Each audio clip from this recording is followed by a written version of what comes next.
এই নির্বাচনটাকে দেশ গঠনের নির্বাচন হিসেবে চিন্তা করতে হবে। দেশকে আমাদের গড়ে তুলতে হবে। কেন? কারণ এই দেশ যদি আমরা গড়ে তুলতে না পারি তাহলে আমরা কোথায় যাব? আমাদের যাবার জায়গা আছে কোনো? আমাদের প্রথম ঠিকানা বাংলাদেশ, শেষ ঠিকানা বাংলাদেশ। এখন প্রিয় ভাই বোনেরা, এই এলাকার মানুষের কর্মসংস্থান দরকার। এই এলাকায় যে ইপিজেড আছে, আমরা এই ইপিজেডটাকে আরো বড় করতে চাই, আরো কলকারখানা এখানে তৈরি করতে চাই, যাতে এই এলাকার মানুষের কর্মসংস্থানের ব্যবস্থা হয়। প্রিয় ভাই বোনেরা, শুধু তাই নয়, আমাদের ছেলে মেয়েদেরকে তাদেরকে আমরা ট্রেনিং দিতে চাই এবং সেই জন্য এই এলাকায় আমরা বিভিন্ন প্রশিক্ষণ কেন্দ্র তৈরি করতে চাই, যেখানে এই এলাকার ছেলেমেয়েরা, নীলফামারী বলেন, সৈয়দপুর বলেন, কিশোরগঞ্জ বলেন, এলাকার ছেলেমেয়েরা বিভিন্ন বিষয়ে ট্রেনিং গ্রহণ করবে এবং দক্ষ শ্রমিকে তারা পরিণত হবে, যাতে করে হয় তারা নিজেদের ব্যবসা বাণিজ্য তৈরি করতে পারে অথবা বিদেশে চাকরি বাকরির ব্যবস্থা করতে পারে, চাকরি বাকরি যাতে সহজ হয়। বিএনপি সরকার গঠন করলে, আপনাদের ভোটে আল্লাহর রহমতে বিএনপি সরকার গঠন করলে, আগামী বিএনপি সরকারের অন্যতম প্রধান কাজ হবে যত দ্রুত সম্ভব এই তিস্তা ব্যারাজ মহাপরিকল্পনার কাজ শুরু করা, যাতে করে এই এলাকা আবার সবুজ শস্য শ্যামলা হয়ে উঠতে পারে। এই এলাকার খাল বিলগুলোতে যাতে পানিতে ভরে যেতে পারে। এই এলাকায় স্কুল কলেজ রাস্তাঘাট আমরা তৈরি করতে চাই, যাতে মানুষের চলাফেরার জন্য সুবিধা হয়। মেডিকেল কলেজ তৈরি করতে চাই।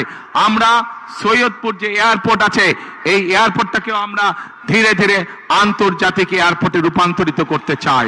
একটি দলকে আমরা খেয়াল করছি, আমাদের সমাজের বিভিন্ন মানুষকে গিয়ে তারা ভয় দেখাচ্ছে। পেয়েছেন এই খবর আপনারা? বিভ্রান্ত করার চেষ্টা করছে, তারা ভয় দেখানোর চেষ্টা করছে। আজকে আমি ডাক্তারিন কণ্ঠে পরিষ্কার ভাবে বলে দিতে চাই, বাংলাদেশের কোন ভোটারকে যারা ভয় দেখাবে, যারা তাদেরকে বিভ্রান্ত করার চেষ্টা করবে, ইনশাআল্লাহ কারো সাথে যদি অন্যায় হয়ে থাকে আমরা সেই ব্যবস্থা গ্রহণ করব, অন্যায়কারীর বিরুদ্ধে আইনগত ব্যবস্থা গ্রহণ করব। ৭১ সালে যখন আমরা দেশ স্বাধীন করেছিলাম যুদ্ধ করে, তখন আমরা দেখিনি কে মুসলমান, কে হিন্দু, কে বৌদ্ধ, কে খ্রিস্টান। আমরা কোন ধর্ম দেখিনি। আমরা দেশ স্বাধীন করার জন্য যুদ্ধে ঝাঁপিয়ে পড়েছিলাম। ঠিক একইভাবে ২০২৪ সালের ছাত্র জনতার গণ অভ্যুত্থানের সময় আমরা দেখিনি কে মুসলমান, কে হিন্দু, কে বৌদ্ধ, কে খ্রিস্টান। আমরা দল মত ধর্ম বর্ণ নির্বিশেষে আমরা রাজপথে দেশের স্বাধীনতাকে আমরা রক্ষা করেছিলাম ২০২৪ সালে। একইভাবে আজকে এখানে দাঁড়িয়ে আপনাদের লাখো মানুষের সামনে দাঁড়িয়ে পরিষ্কার ভাবে বলতে চাই, আগামী দিনের রাজনীতি হবে দেশ পুনর্গঠনের রাজনীতি। আগামী দিনের রাজনীতি হবে রাষ্ট্র গঠনের রাজনীতি।